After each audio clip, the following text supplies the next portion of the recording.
Mali ka kasi ng kwento ko yung kwento ko. Ayoko na wala. Alam mo na kung bakit nagkakaganyan. Nung sasayang ang buhay mo at ang ibinubulong ng puso.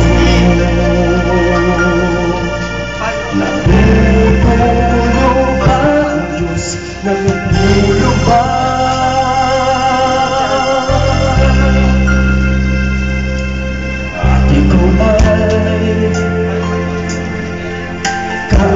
Sumusuko, konting hirap at munting pagsubok lamang. Bakit ganyan? Nasaan yung hapang?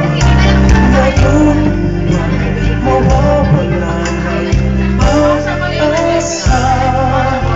At iniisip na natutulog pa.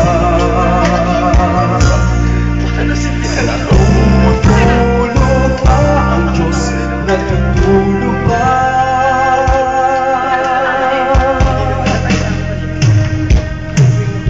Sikapin mo, pilitin mo, di ba yan ang iyong puso? Tanging ikaw ang bubuwag sa iyong bukas. Huwag mo sana magdalangin, natutulog ba ang Diyos?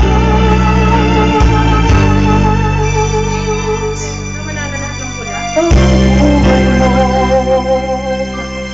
ay may halaga sa Kanya.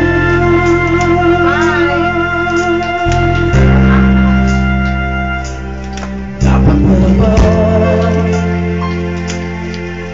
na ikaw ay maghintay ng iyong